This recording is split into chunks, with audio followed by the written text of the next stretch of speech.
As somebody who has collected Pokemon cards for most of their life, I am really kind of saddened about what is going on right now. I only have 10 minutes because this is a new YouTube channel. That's how it works. So I will explain this situation as quickly as possible. So here's a little bit of a background. I sell Pokemon cards and mostly clear out my old collection. That's how I got started in this. Uh, I've been collecting for most of my life. My sister used to collect as well. I kind of continued the collection forward. My kids collect Pokemon cards, so for me, having the availability of Pokemon cards is like a really big part of uh, family bonding and things like that. So it's a really cool way of getting people into collecting that isn't overwhelmingly expensive. However, we'll go to current day. We'll do this very quickly because there's a lot to cover in current day. I was having a clear out and sold a lot of my cards that are uh, quite high value in terms of, well, I would say they're medium value actually, uh, if even that. And I was thinking, well, okay, my strategy was I bought most of these cards or got most of these cards in 2016. Uh, I will reset my binder and I will fill it with cards that bring me joy right now. So I will hold on to these cards as long as possible, and maybe people will enjoy them more than I enjoy them, and I'll sell them. That's sort of how it goes. So I'm keeping PSA 10 sort of quality cards without getting them graded, and I'm holding on to them as long as possible. And long after the market has completely forgotten about these cards, I upload them to eBay. People say, "Oh my God, I'm actually interested in that. I've never seen that for so long, or I've wanted one of those for my collection for years," and I sell it to them. I look at the current sets that are coming out and I see some absolutely fantastic cards, and I want to do the same thing. I really do want to sort of reset my binder and get some cards that I enjoy. However, they don't exist. To be quite frank, the new cards and the new sets don't exist on store shelves, in locals, anywhere. And that is really like burning me out on the game itself because I play Pokemon TCG online a little bit, and I really enjoy the format. I enjoy how it doesn't seem to be like the Mega Evolutions format doesn't seem to be like overwhelmingly intense in terms of like the power creep or anything like that. It actually seems to be really fair and balanced, which is good. Like Pokemon TCG quite often likes to get ahead of itself in some ways. And when it does, I'm the first to step away and say, look, I'm not participating in this. This is too much. You cannot spam 460 damage in one turn and just get to reset that and do that every turn. That's not a fair game and it's not fun. So I'm the first person to step away when it starts to get very power creepy and intense in terms of a meta that is too difficult to deal with. So that said, I'm looking at my binder and I'm going, right, well, I've cleared out almost every card that I have that is of any interest.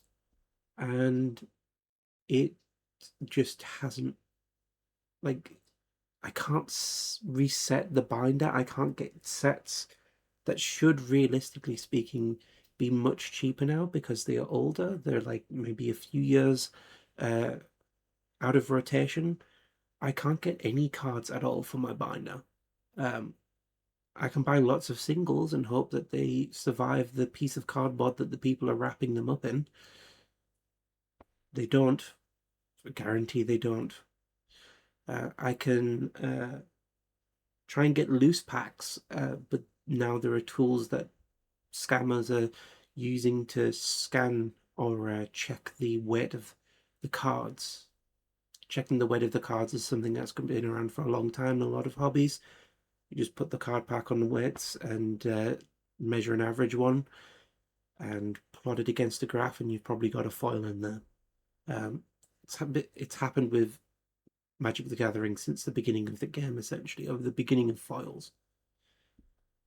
That's one thing, and there's also a specialized tool that I've seen that literally does exactly the same thing, but doesn't rely on weight. It relies on probably conductance or something like that. I don't know. It's beyond me. But buying individual packs, you can't do that really. Uh, Everywhere I've looked as well, there is a lack of availability of these packs. And as I say, it doesn't make sense because they are producing enough. They are producing, like, the Pokemon Company is really good with stock, generally speaking.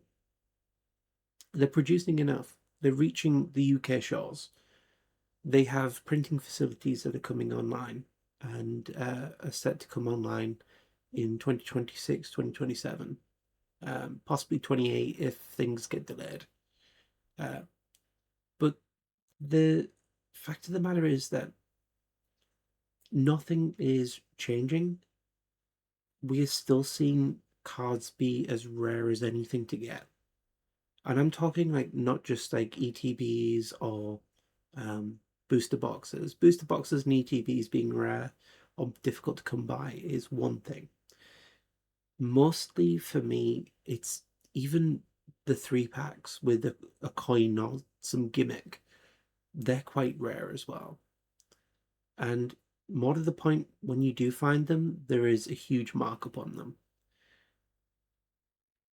This is just going to kill the hobby. And I don't believe what a lot of people are saying, which is that the Pokemon Company is doing this on purpose. I don't believe that's true at all. I don't think they're underprinting. I don't think they're having preferential treatment with larger box stores, because the larger box stores do not have product either. So I really do think it is a case of the cards are coming online, the bots are buying everything, and it is really affecting how I think about the game as well. Because, like, mostly I don't mind buying like bag loads of like really low value cards and clearing out collections and doing all that. That is a really fun part of the hobby for me. It's a thing that I enjoy, looking through other people's cards and things like that. But here is an example of why it just is falling apart for me. Now they are introducing new sets. There's a set that is coming out soon. I can't quite remember the name of it, but I will get back to you on it, probably talking about it in another video. It is looking really good, and I wanted to go to the tournament. It's £25 up front to get to the tournament at my locals, and I think to myself, like, I looked at the quality of the art and things like that, and I thought, wow, they're really nice, like really nice art. They would be fantastic in a binder. But what's the point?